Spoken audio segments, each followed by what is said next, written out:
नमस्कार, बायजूस आईएएस हिंदी में आप सभी का स्वागत है। और आज हम 19 जुलाई के द हिंदू समाचार पत्र में आए कुछ महत्वपूर्ण समाचारों का विश्लेषण करने वाले हैं। तो आइए शुरू करते हैं आज का समाचार विश्लेषण। आइए सबसे पहले मैं आपको ये बता दूं कि आज के इस सत्र में हम किन विषयों पर चर्चा करने वाले हैं। सबसे पहले नेपाल की राजनीति को लेकर के जो एक एडिटोरियल आया है, हम उस पर चर्चा करेंगे। इसके अलावा व्यक्तियों की तस्करी, रोकथाम, देखभाल और पुनर्वास विधेयक को लेकर के जो एडिटोरियल आया है, हम उस पर चर्चा करने वाले हैं। आर्थिक सुधारों की 30वीं वर्षगांठ के ऊपर एक एडिटोरियल आया है, हम उस पर भी चर्चा करेंगे। इसके अलावा सुप्रीम कोर्ट की भूमिका और एचएएल के द्वारा मध्यम लिफ्ट हेलीकॉप्टर बनाने की जो योजना है, उससे जुड़ा हुआ जो न्यूज़ है, हम उसको भी यहाँ पर चर्चा करेंगे। सबसे अंतिम में इन विषयों पर आधारित मुख्य परीक्षा के अभ्यास प्रश्नों पर भी हम चर्चा करने वाले हैं। तो आइए शुरू करते हैं आज के इस अंक को। आज के द हिंदू समाचार पत्र के पेज नंबर 6 पर नेपाल की राजनीति को देखते हुए एक एडिटोरियल आया है और यहाँ पर वहाँ के सुप्रीम कोर्ट के द्वारा जो एक बहुत ही बड़ा फैसला सुनाया गया 12 जुलाई को, उसकी यहाँ पर चर्चा करते हुए बताने का प्रयास किया गया है कि किस तरीके से इस फैसले के कारण नेपाल में पॉलिटिकल स्टेबिलिटी आ सकती है, राजनीतिक स्थिरता आ सकता है। यहाँ पर भारत का भी जिक्र करते हुए बताने का प्रयास किया गया है कि किस तरीके से भारत को इस फैसले के बाद नेपाल को लेकर के अपने रिश्तों के बारे में सोचना चाहिए और जो पुरानी गलतियां हुई है उसे दोहराने का प्रयास नहीं करना चाहिए। तो आइए देख लेते हैं कि इस एडिटोरियल में कौन कौन सी बातें कही गई हैं। जैसा कि मैंने कहा कि 12 जुलाई को वहाँ के सुप्रीम कोर्ट के द्वारा एक बहुत ही बड़ा फैसला सुनाया गया, जिसमें वहाँ की सुप्रीम कोर्ट के द्वारा वहाँ के राष्ट्रपति के कुछ फैसलों को पलटा गया और इसके अलावा वहाँ के सुप्रीम कोर्ट ने राष्ट्रपति को यह आदेश दिया कि वे शेर बहादुर देउबा को वहाँ का प्रधानमंत्री नियुक्त करें। ये जो सुप्रीम कोर्ट का फैसला है, एक तरीके से श्री ओली और वहाँ के राष्ट्रपति सुश्री भंडारी के बीच में जो एक मिली भगत चल रही थी और इसी मिली भगत के कारण ये दोनों मिलकर के वहाँ के संविधान के प्रावधानों के खिलाफ लगातार फैसले कर रहे थे। दिसंबर में भी आपने देखा होगा कि वहाँ के राष्ट्रपति ने श्री ओली के कहने पर वहाँ के संसद को भंग कर दिया था और जब ये मामला वहाँ के सुप्रीम कोर्ट में गया तो सर्वोच्च न्यायालय ने इस आदेश के खिलाफ फैसला सुनाया और संसद को बहाल कर दिया। और इस फैसले को सुनाते समय सर्वोच्च न्यायालय ने बहुत ही तीखी टिप्पणी राष्ट्रपति के खिलाफ की और उन्होंने राष्ट्रपति को चेतावनी देते हुए कहा कि राष्ट्रपति का पद भी संविधान द्वारा परिभाषित किया गया है और इसीलिए राष्ट्रपति संविधान से ऊपर नहीं हो सकता।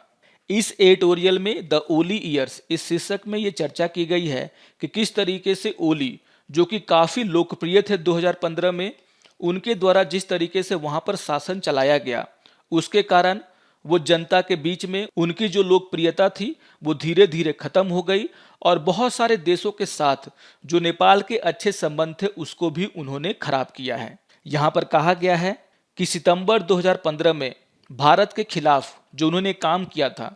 उनसे उनकी लोकप्रियता बढ़ी थी और उन्होंने नेपाल में आने के लिए राष्ट्रवाद को बढ़ावा दिया था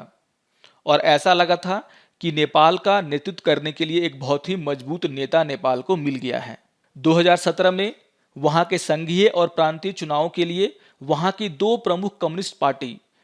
नेपाल कम्युनिस्ट पार्टी माओवादी और नेपाल की कम्युनिस्ट पार्टी यूनाइटेड मार्क्सवादी लेनिनवादी यानी कि यूएमएल, दोनों ने ही हाथ मिलाया और दोनों ने साथ मिलकर के एक बहुत ही शानदार जीत वहां पर हासिल की। इसके बाद इन दोनों पार्टियों का एक गठबंधन का सरकार बना और जब ये सरकार बन रहा था तो ये शर्त रखी गई थी कि ओली और पुष्प कमल दहल ये दोनों प्रधानमंत्री पद पर बारी बारी से बैठेंगे। लेकिन तुरंत ही सरकार बनने के बाद इन दोनों दलों के बीच में जो मतभेद थे वो खुलकर के सामने आने लगे और दिसंबर 2019 में जो इन दोनों दलों के बीच में जो मतभेद था वो खुल करके जनता के सामने आ गया। यहाँ पर कहा गया है कि श्री ओली के शासनकाल में अनेक व्यापारी समूहों को लाभ हुआ। आप सभी जानते हैं कि ओली के शासनकाल में ही भारत के साथ नेपाल के संबंध बहुत ही प्रभावित हुए और सिर्फ भारत के साथ ही नहीं, अमेरिका के साथ भी नेपाल के रिश्ते खराब हुए। यहाँ पर कहा गया है कि जिस तरीके से यूनाइटेड स्टेट के साथ वहाँ के रिश्ते खराब हुए, उसके कारण मिलेनियम चैलेंज कॉरपोरेशन के अनुदान की पुष्टि अमेरिका के द्वारा नहीं की गई, यानी कि जो अनुदान अमेरिका के द्वारा नेपाल को दिया जाने वाला था उसकी पुष्टि वहां पर नहीं हो पाई, जिसके कारण नेपाल को अनुदान नहीं मिल पाया। यूएस के निवेशकों के द्वारा भी नेपाल में बहुत ज़्यादा निवेश नहीं किया गया। चीन के साथ जो भी व्यापारिक संबंध उन्होंने बनाए वो भी धरातल पर नहीं उतर पाए थे। इसके अलावा जब कोरोना महामारी नेपाल में पहुंची तो जिस तरीके से उनके द्वारा कोरोना महामारी से निपटने का काम किया गया उसके कारण जनता के बीच में उनके खिलाफ आक्रोश पैदा हुआ। सीरम इंस्टीट्यूट ऑफ इंडिया से टीकों की खरीद में नेपाल वैक्सीन घोटाले में उन पर आरोप लगाए गए। कहने का आशय ये है कि उनकी जो लोकप्रियता 2015 में चरम पर थी वो 2019 आते आते बिल्कुल भी धरातल पर चली गई और इसके लिए उनके द्वारा जो उठाए गए कदम हैं वो जिम्मेदार हैं। इस एडिटोरियल में लेखक के द्वारा लुकिंग अहेड में चर्चा किया गया है कि किस तरीके से जो नेपाल में एक राजनीतिक अस्थिरता का माहौल बना हुआ था उसे सुप्रीम कोर्ट ने खत्म करने का प्रयास किया है और जिस तरीके से श्री देवबा को वहां पर प्रधानमंत्री बनाया गया है उससे वहां पर पॉलिटिकल स्टेबिलिटी आ सकती है। लेकिन यहां पर यह भी कहा गया है कि श्री देवबा जो वहां पर 4 बार प्रधानमंत्री बन चुके हैं उनका भी ट्रैक रिकॉर्ड बहुत ही अच्छा नहीं है और उनके सामने नेपाल में राजनीतिक स्थिरता लाने का एक बहुत महत्वपूर्ण और चुनौती भरा काम है। इसी एडिटोरियल में भारत की भूमिका का भी चर्चा करते हुए लेखक का कहना है कि भारत ने जो गलतियां श्री ओली के साथ की उन गलतियों को आगे दोहराना नहीं चाहिए और यहां पर इस एडिटोरियल में कहा गया है कि भारत को इंटेलिजेंस इनपुट के हिसाब से किसी देश के साथ संबंध बनाने से बचना चाहिए। जिस तरीके से नेपाल के मामले में जो हमारी इंटेलिजेंस एजेंसियां हैं उनके रिपोर्ट के आधार पर भारत ने फैसला लिया ये गलत था। भारत को वहां के लोगों के साथ जो संबंध है हमारे उसको और बढ़ाने का प्रयास करना चाहिए। जैसा कि आप सभी जानते हैं कि भारत और नेपाल के बीच में अच्छे संबंध होने का एक महत्वपूर्ण कारण ये है कि वहाँ के लोग और हमारे लोगों के बीच में संबंध अच्छे हैं, जिसके कारण नेपाल में भारत को लेकर के एक अच्छा छवि बना हुआ था जो कि पिछले दिनों धूमिल हुआ है। यहाँ पर कहा गया है कि भारत को नेपाल के साथ द्विपक्षीय प्लेटफॉर्मों पर आकर के कूटनीतिक और आधिकारिक चैनलों के तहत बातचीत करना चाहिए और उसे ये नहीं भूलना चाहिए कि यहाँ पर जो जियो पॉलिटिक्स है यानी कि जो भू राजनीति है वो बहुत तेजी से बदल रही है और इस बदलते माहौल में नेपाल के साथ अपने संबंधों को अच्छा करना भारत की प्राथमिकता होनी चाहिए। तो इस एडिटोरियल में एक तरीके से सुप्रीम कोर्ट के फैसले का जिक्र करते हुए समझाने का प्रयास किया गया है कि किस तरीके से ये फैसला नेपाल की राजनीति में स्थिरता ला सकता है और भारत के साथ जो उसके संबंध बिगड़ गए थे पिछले दिनों उसे यहाँ पर ठीक करने में भी आसानी हो सकती है। तो इंपॉर्टेंट एडिटोरियल है, इसको ध्यान से आप लोग पढ़ लेंगे। आइए अब एक और न्यूज़ की यहाँ पे चर्चा कर लेते हैं। आज के पेपर के पेज नंबर 6 में एक एडिटोरियल आया जिसका शीर्षक है सेंसिटिविटी एंड प्रिसाइज और ये एडिटोरियल जीएस पेपर 2 पॉलिटी और जीएस पेपर 3 सिक्योरिटी से जुड़ा हुआ है और इस एडिटोरियल में व्यक्तियों की तस्करी, रोकथाम, देखभाल और पुनर्वास विधेयक 2021 के मसौदे के ऊपर चर्चा हो रही है। इस टॉपिक पर पिछले दिनों बहुत सारे न्यूज़ आए हैं, बहुत सारे एडिटोरियल आए हैं, बहुत सारी चर्चाएं हुई हैं। तो आइए देख लेते हैं कि इस एडिटोरियल में कौन कौन सी नई बातों को उठाने का प्रयास किया गया है। जैसा कि आप सभी जानते हैं कि सरकार के द्वारा संसद में व्यक्तियों की तस्करी, रोकथाम, देखभाल और पुनर्वास विधेयक को लाए जाने का फैसला लिया गया है और अभी ये विधेयक जनता के राय के लिए जनता के सामने है। इस एडिटोरियल में कहा गया है कि निसंदेह अवैध व्यापार एक घातक अपराध है जिसके लिए समाज और सरकारों को जीरो टॉलरेंस दिखाना चाहिए। फिर भी तस्करी के अपराध से निपटने के लिए सटीकता की आवश्यकता होती है और इसीलिए इस एडिटोरियल का शीर्षक भी रखा गया है सेंसिटिव एंड प्रिसाइज, यानी कि बहुत ही सटीकता के साथ, बहुत ही सेंसिटिविटी के साथ इन कानूनों को बनाने का जरूरत है। जैसा कि मैंने कहा, यह विधेयक शीघ्र ही संसद में पेश किया जाएगा और इसका उद्देश्य व्यक्तियों, विशेष रूप से महिलाओं और बच्चों के तस्करी को रोकना है, पीड़ितों को उनके अधिकारों का सम्मान करते हुए देखभाल की सुविधा उपलब्ध कराना, उनके सुरक्षा और पुनर्वास को प्रदान करना, उन्हें कानूनी सहायता प्रदान करना और उनके आर्थिक और सामाजिक वातावरण की देखभाल करना भी इसका उद्देश्य है। आप सभी जानते होंगे कि यह विधेयक सबसे पहले 2018 में लोकसभा में पेश किया गया था और वहां से पारित कराया गया था, लेकिन इसे उच्च सदन यानी कि राज्यसभा में पेश नहीं किया गया, जिसके कारण ये कभी भी कानूनी रूप नहीं ले पाया। और इसके बाद फिर से सरकार इस विधेयक को यहां पर पेश करना चाहती है, लेकिन इस विधेयक का जो मसौदा है जिसे नागरिकों के लिए रखा गया है, अभी इस मसौदे पर नागरिकों के द्वारा टिप्पणी मांगी गई है सरकार के द्वारा, और यहां पर जो मसौदा खुल करके सामने आया है उसका बहुत लोगों के द्वारा विरोध किया जा रहा है। इसके कुछ नियम और कानून ऐसे हैं जिस पर बहुत सारे लोगों ने अपना विरोध दर्ज कराया है, और इनमें से कुछ प्रावधानों पर यहाँ पे चर्चा की गई है। यहाँ पर कहा गया है कि इस विधेयक ने न केवल भारत के भीतर बल्कि इसके बाहर भी होने वाले अपराधों को शामिल करने के लिए कवरेज क्षेत्र का विस्तार किया है। यहाँ पर कहा गया है कि पारित होने पर इसके प्रावधानों को लागू करने के लिए राज्य और राष्ट्रीय स्तर पर एक तस्करी विरोधी समिति की स्थापना करना पड़ेगा। हर राज्य को अपने राज्य में एक तस्कर विरोधी समिति बनाना होगा, और ऐसी ही एक समिति केंद्र सरकार के द्वारा राष्ट्रीय स्तर पर बनाई जाएगी। जैसा कि मैंने कहा कि इस विधेयक के कुछ प्रावधान ऐसे हैं जिसकी आलोचना की जा रही है कानूनी विशेषज्ञों और सामाजिक कार्यकर्ताओं के द्वारा। उसमें जो सबसे बड़ा प्रावधान है वो है एनआईए को लेकर के। यहाँ पर कहा गया है कि एनआईए को तस्करी के अपराधों की जांच करने का जिम्मा सौंपा जाएगा, और इस पहलू का यहाँ पर मुखर विरोध हो रहा है कानूनी विशेषज्ञों और सामाजिक कार्यकर्ताओं के द्वारा। यहाँ पर कहा जा रहा है बहुत लोगों के द्वारा कि एनआईए जिस पर बहुत ज़्यादा बोझ है, पहले से ही एनआईए आतंकवाद से जुड़े मामलों की जांच कर रहा है, और अगर उस पर तस्करी के अपराधों के जांच का जिम्मा सौंपा जाएगा तो उस पर बोझ और बढ़ेगा। इसके अलावा यहाँ पर यह कहा जा रहा है कि अगर सरकार ऐसे अपराधों की जांच एनआईए से करवाएगी तो एक तरीके से ये कदम संघवाद पर हमला होगा, क्योंकि यहाँ पर जो स्थानीय जांच एजेंसियां हैं उनको हटा करके एक सेंट्रल जांच एजेंसी को ये जिम्मा सौंपा जाएगा, जिसके कारण बहुत सारे राज्य सरकारों के द्वारा केंद्र सरकार पर यह आरोप लगाया जा सकता है कि उन्होंने राज्य के अधिकार पर हस्तक्षेप किया है। जैसा कि आप सभी जानते हैं कि पुलिस व्यवस्था राज्य का मामला है, और अगर तस्करी का कोई भी अपराध किसी राज्य में होता है तो ये वहाँ की एजेंसियों की जिम्मेदारी है कि वो इस पर जांच पड़ताल करें। लेकिन अगर इसकी जांच का जिम्मा एनआईए पर सौंप दिया जाएगा तो एक तरीके से भारत में जो संघवाद है यानी कि सेंटर और स्टेट के रिलेशन है वो भी यहाँ पर प्रभावित हो सकते हैं। इसके अलावा यहाँ पर पोर्नोग्राफी को यौन शोषण की परिभाषा के अंदर लाना का प्रावधान किया गया है, और यहाँ पर कहा गया है कि अगर ऐसा हो जाता है तो कोई भी वयस्क जो गैर शोषणकारी और सहमति से सामग्री का उपभोग करना चाहता है उसे यह अनुमति नहीं होगी, और अगर वो ऐसा करता है तो उस पर इस कानून के माध्यम से कार्रवाई की जाएगी। यहाँ पर रिपोर्टिंग को अनिवार्य कर दिया गया है और गैर रिपोर्टिंग के लिए दंड का प्रावधान किया गया है। इस पर आपत्ति जताई गई है और कहा गया है कि कोई भी पीड़ित व्यक्ति है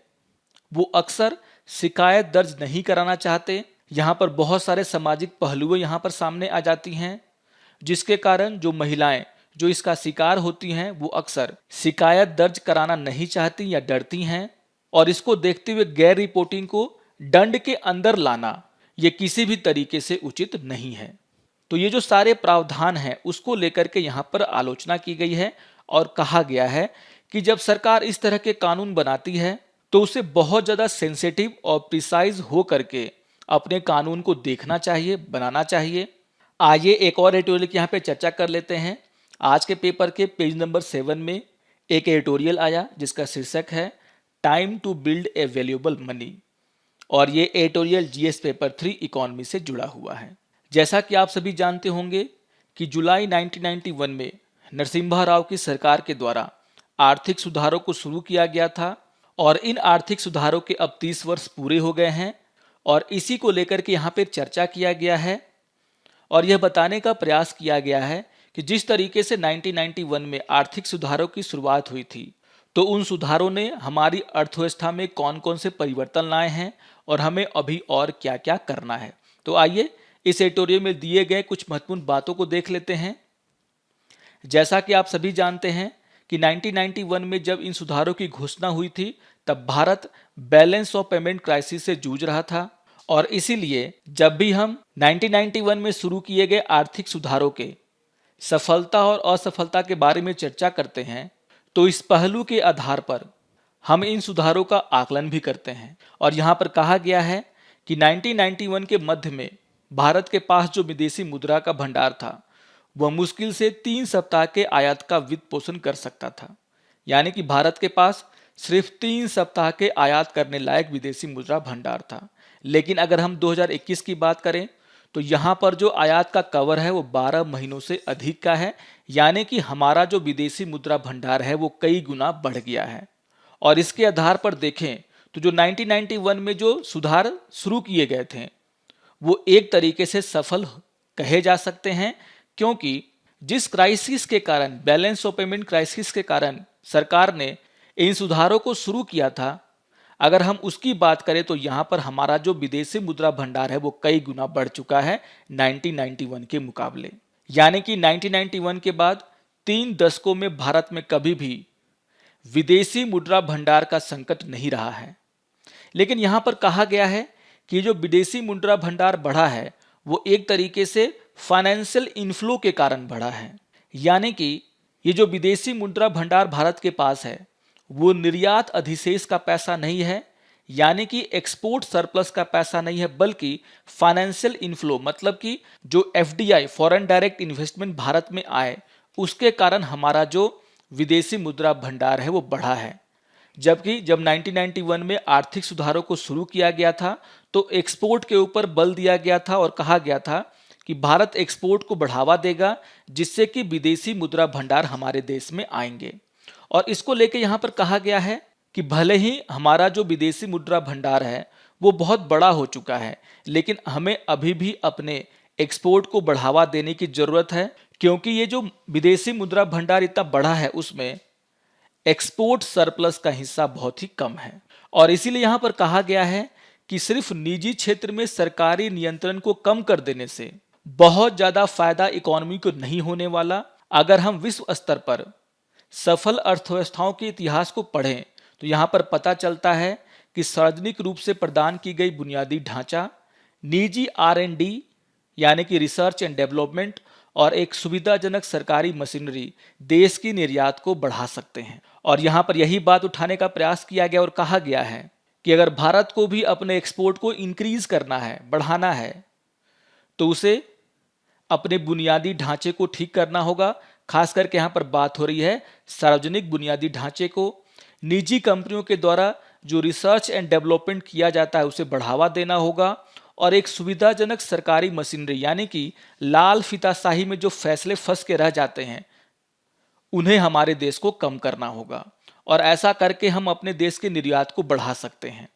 और यहाँ पर बताने का प्रयास किया गया है किस तरीके से 1991 के बाद ऐसे बहुत ही दुर्लभ अवसर हुए हैं जब हमारा ट्रेड सरप्लस हुआ हो। यहाँ पर इस पहली को भी उजागर करने का प्रयास किया गया है कि जो सुधार किए गए थे वे भारत की अर्थव्यवस्था में विकास दर को बढ़ाने के लिए भी किए गए थे और जिसके कारण भारत में अर्थव्यवस्था का जो विकास दर है वो बढ़ा, लेकिन वो 2001 के बाद उसका असर आपको देखने को मिलता है। यानी कि 1991 में जो सुधार किए गए थे उसका असर हमारी देश की अर्थव्यवस्था पर 2001 के बाद ही दिखना शुरू हुआ जब हमारा विकास दर तेजी से बढ़ा था। लेकिन 2016 में जो डीमोनेटाइजेशन किया गया उसके कारण हमारा जो विकास दर है वो फिर से नीचे चला गया और कोविड-19 के कारण तो विकास दर लगभग अभी निगेटिव में चल रहा है और बहुत ज़्यादा विकास दर अभी आपको देखने को नहीं मिलेगा। यानी कि जो फायदा हमें हुआ था उसे हमने बहुत ही जल्दी खो दिया है। और यहाँ पर कहा जा रहा है कि जो शुरुआत 1991 में हुई थी उसको बनाए रखने के लिए भारत को फिर से अपनी अर्थव्यवस्था के विकास दर को बढ़ाने की जरूरत है। और ऐसा करने के लिए कोविड-19 के द्वारा जो हमारी अर्थव्यवस्था को नुकसान पहुंचाया गया है उसे बहुत ही प्रभावी तरीके से हमें निपटना होगा। इस एडिटोरियल में ये बताने का प्रयास किया गया है कि किस तरीके से कोविड-19 ने हमारे अर्थव्यवस्था में जो कमियां हैं उसको उजागर कर दिया है। खास करके सार्वजनिक स्वास्थ्य में जो कमियां हैं उसको उजागर किया है, परिवहन, शहरी प्रशासन, इन सभी में जो कमियां हैं जो कमियां हैं उन्हें उजागर करने का काम कोविड-19 के महामारी ने किया है। और एक तरीके से भारत को स्वच्छता पर, परिवहन पर, शहरी प्रशासन पर ज़्यादा से ज़्यादा निवेश करना चाहिए, जिसके कारण जो हमारे देश में कमियां हैं वो दूर हों और इसका असर हमारे एक्सपोर्ट पर भी दिखेगा, हमारी अर्थव्यवस्था पर भी दिखेगा। आइए अब एक और न्यूज़ की यहाँ पर चर्चा कर लेते हैं। आज के पेपर के पेज नंबर 10 पर एक न्यूज़ आया जिसका शीर्षक है SC moves limit to role as a policy watchdog. और ये न्यूज़ जीएस पेपर 2 पॉलिटी से जुड़ा हुआ है। बहुत ही इंपॉर्टेंट न्यूज़ एनालिसिस है ये। इस न्यूज़ एनालिसिस में सुप्रीम कोर्ट के 2 फैसलों को लेकर के चर्चा की गई है। एक फैसला है 31 मई का और दूसरा फैसला है 14 जुलाई का। आप सभी को याद होगा कि 31 मई को सुप्रीम कोर्ट का जो फैसला है वो बहुत ही लैंडमार्क जजमेंट है, जिसके कारण केंद्र सरकार को अपनी वैक्सीन नीति को चेंज करना पड़ा। और यहां पर कहा गया है कि 31 मई को जिस तरीके से सुप्रीम कोर्ट के justice DY Chandrachud, L Nageswara Rao और S रविंद्र भट्ट ने जो फैसला सुनाया, उसके कारण केंद्र सरकार मजबूर हुई और उन्होंने अपनी वैक्सीन नीति को बदला, यानी कि सभी के लिए जो मुफ्त वैक्सीन और ये सारे वैक्सीन केंद्र सरकार के द्वारा दिए जाएंगे, ये फैसला सरकार को लेना पड़ा। इसके अलावा यहाँ पर 14 जुलाई को जस्टिस विनीत सरन और दिनेश महेश्वरी की बेंच ने ये कहा कि अदालतों को ऐसे समय में कार्यपालिका को कमजोर नहीं करना चाहिए जब सार्वजनिक स्वास्थ्य संकट को दूर करने के लिए सामूहिक प्रयास की आवश्यकता होती है। तो ये जो दोनों बातें हैं वो एक दूसरे के विपरीत जाती हैं और इसी को लेकर के यहाँ पर एनालिसिस किया गया है। यहाँ पर 14 जुलाई को सुप्रीम कोर्ट ने ये कहा कि क्या कोर्ट किसी भी सरकार को ये कह सकती है कि वो विदेशी कंपनियों के द्वारा बनाए गए वैक्सीन को देश में लाएं, या वेंटिलेटर की संख्या क्या कोर्ट तय कर सकती है। यहाँ पर कोर्ट का ये मानना था कि कार्यपालिका को अपने विशेषज्ञों का लाभ होता है, यानी कि कार्यपालिका के पास जो विशेषज्ञ होते हैं उनके कहने पर कार्यपालिका काम करती है और यहाँ पर कोर्ट को बहुत ज़्यादा कार्यपालिका के काम में अपना हस्तक्षेप नहीं करना चाहिए। ये सारी बातें सुप्रीम कोर्ट के द्वारा तब कही गई जब सुप्रीम कोर्ट 17 मई के इलाहाबाद उच्च न्यायालय के आदेश के खिलाफ उत्तर प्रदेश की अपील पर सुनवाई कर रहा था। और यहाँ पर आपको ध्यान रखना है कि सुप्रीम कोर्ट ने उच्च न्यायालय के आदेश पर रोक लगा दिया था। आपको ये भी ध्यान में रखना है कि इलाहाबाद उच्च न्यायालय ने महामारी के दौरान जिस तरीके से उत्तर प्रदेश की सरकार ने वहाँ पर काम किया, उसके खिलाफ बहुत ही तल्ख टिप्पणियाँ की थी। और इसी को देखते हुए उत्तर प्रदेश सरकार ने सुप्रीम कोर्ट में अपील किया था और सुप्रीम कोर्ट ने इस सुनवाई के दौरान ये सारी बातें कही हैं। अब यहाँ पर ये जो दोनों फैसले हैं उसको लेकर के चर्चा हो रही है कि क्या महामारी के दौरान सुप्रीम कोर्ट एक मूक दर्शक बना रहे या सुप्रीम कोर्ट को जनता की भलाई के लिए काम करना चाहिए या नहीं। यहाँ पर आपको ये ध्यान देना है कि जस्टिस चंद्रचूड़ की बेंच ने distribution of essential supply and services during the महामारी शीर्षक वाले एक स्वतः संज्ञान मामले में फैसला सुनाया था। और यहाँ पर सुप्रीम कोर्ट ने कहा था कि सुप्रीम कोर्ट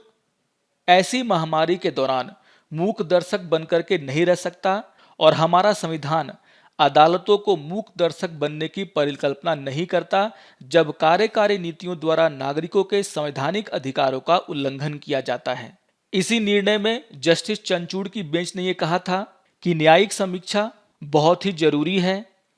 और जो भी काम सरकार के द्वारा किया जाता है, जो भी नीतियां सरकार के द्वारा बनाई जाती हैं, उसके संवैधानिक औचित्य के लिए याचना करना एक आवश्यक कार्य है और जिसको करने का काम न्यायालयों को सौंपा गया है। कहने का मतलब ये है, आप सभी जानते होंगे कि जुडिशियल रिव्यू का पावर दिया गया है सुप्रीम कोर्ट को, यानी कि सरकार के द्वारा अगर कोई नीति बनाई जाती है और किसी को लगता है कि वो नीति सही नहीं है, संविधान के खिलाफ है, लोगों के फंडामेंटल राइट को हनन कर रही है, तो यहाँ पर उसका न्यायिक समीक्षा करना न्यायालय का अधिकार है। और इसी अधिकार का उपयोग करते हुए सुप्रीम कोर्ट ने महामारी के दौरान सरकारों के खिलाफ बहुत ही तल्ख टिप्पणियां की, उन्हें लोगों के लिए ऑक्सीजन, दवाइयां और अन्य सुविधाएं पहुंचाने के लिए बात कही। और इसी को लेकर के यहाँ पे चर्चा किया गया है इस न्यूज़ में और कहा गया है कि जो 2 नए जजमेंट यहाँ पर आए हैं, एक तो यहाँ पर 31 मई के जजमेंट की बात कही गई है और 14 जुलाई को जो सुप्रीम कोर्ट के एक बेंच के द्वारा जो बातें कही गई उसको लेकर के यहाँ पे ये समझाने का प्रयास किया है किस तरीके से ये दोनों बातें अलग अलग हैं, एक दूसरे को काटती हैं। और यहाँ पर इस न्यूज़ एनालिसिस के सबसे अंतिम में एक बहुत ही इंपॉर्टेंट बात कहा गया है। यहाँ पर कहा गया है कि 31 मई के जजमेंट में जस्टिस चंचूड़ के द्वारा दुनिया भर के अदालतों का जिक्र किया गया, उनके एग्जाम्पल दिए गए। यहाँ पर यूनाइटेड स्टेट के सुप्रीम कोर्ट का एग्जाम्पल दिया गया उनके द्वारा, जिसमें वहाँ के सुप्रीम कोर्ट ने कहा कि ऐसी इमरजेंसी के दौरान वहाँ का सुप्रीम कोर्ट सिर्फ मूक दर्शक बन के नहीं बैठा रह सकता और वहाँ के जो गवर्नर हैं या फिर वहाँ का जो प्रशासन है वहाँ के संविधान की अनदेखी नहीं कर सकता। और इसी को देखते हुए भारत में भी सुप्रीम कोर्ट के द्वारा बहुत ही कड़ा रवैया अपनाया गया सरकार के खिलाफ। आइए एक और न्यूज़ पर चर्चा कर लेते हैं और ये न्यूज़ आज के पेपर के पेज नंबर 8 पर आया है, जिसका शीर्षक है HAL plans medium lift chopper. और ये न्यूज़ GS पेपर 3 सिक्योरिटी से जुड़ा हुआ है और यहाँ पर चर्चा की जा रही है हाल यानी कि हिंदुस्तान एरोनॉटिक्स के द्वारा बनाया जाने वाला IMRH यानी कि इंडियन मल्टी रोल हेलीकॉप्टर के बारे में। और यहाँ पर कहा गया है कि तीनों सेनाओं को इस तरह के हेलीकॉप्टर की ज़रूरत है और इसी को देखते हुए हिंदुस्तान एरोनॉटिक्स लिमिटेड ने मीडियम लिफ्ट हेलीकॉप्टर बनाने का फैसला लिया गया है, जिसे वो नाम दे रहे हैं IMRH यानी कि इंडियन मल्टी रोल हेलीकॉप्टर का। और ये जो प्रपोजल है वो जल्दी ही CCS यानी कि कैबिनेट कमेटी ऑन सिक्योरिटी को सौंपा जाएगा, जिस पर उन्हें फैसला लेना है। आइए अब आज के समाचारों पर आधारित मुख्य परीक्षा के अभ्यास प्रश्नों को देख लेते हैं। और यहाँ पर क्वेश्चन नंबर 1 है कि नेपाल में हाल ही के आंतरिक घटनाक्रम ने देश में राजनीतिक स्थिरता की तलाश में एक नया अध्याय खोल दिया है। यह नेपाल के प्रति भारतीय कूटनीति के लिए क्या सबक प्रदान करता है, इस पर चर्चा करें। तो नेपाल को लेकर के बहुत सारे एडिटोरियल आए हैं, आज भी जो एडिटोरियल आया है उस पर भी हमने चर्चा की और उसको देखते हुए आपको इस प्रश्न को बनाना है। यहाँ पर बहुत सारे पॉइंट मैंने आपको बताए हैं एडिटोरियल के चर्चा के समय, उसका आप यहाँ पर उल्लेख कर सकते हैं। और यहाँ पर जो पूछा जा रहा है कि नेपाल के प्रति भारतीय कूटनीति के क्या सबक प्रदान करता है, उसमें आप ये समझा सकते हैं किस तरीके से भारत को पीपुल टू पीपुल कॉन्टैक्ट को बढ़ावा देना चाहिए, जिससे जो रिश्ते खराब हो गए हैं भारत और नेपाल के बीच में उसे सुधारने में आसानी। आइए देख लेते हैं दूसरे क्वेश्चन को। और दूसरा क्वेश्चन है अपने वर्तमान स्वरूप में व्यक्तियों की तस्करी रोकथाम देखभाल और पुनर्वास विधेयक 2021 के मसौदे में शोषणकारी तस्करी पर लगाम लगाने के लिए भले ही एक नेक इरादे से लाए गए हैं, मगर इनमें बारीकियों की कमी है, इस कथन पर अपनी राय रखें। जैसा कि हमने चर्चा किया कि सरकार के द्वारा व्यक्तियों को तस्करी को रोकने के लिए जो विधेयक लाया गया है वो बहुत ही अच्छा है, लेकिन इसमें जो कुछ प्रावधान है वो बहुत ही खतरनाक हो सकते हैं और इसी को लेकर के यहाँ पर आपको अपनी राय रखनी है। आशा करता हूँ कि आपको आज का ये डेली क्विज पसंद आया होगा। सारे न्यूज़ हमारे एग्ज़ाम के लिए बहुत ही इंपॉर्टेंट हैं, तो आप इन न्यूज़ को बारीकी से पढ़ लेंगे। और अगर आपको ये वीडियो अच्छा लगे तो ज़रूर इसे लाइक करें, शेयर करें और दूसरों को भी सब्सक्राइब करने के लिए प्रेरित करें। तो मिलते हैं समाचार विश्लेषण के अगले अंक में, तब तक के लिए नमस्कार और धन्यवाद।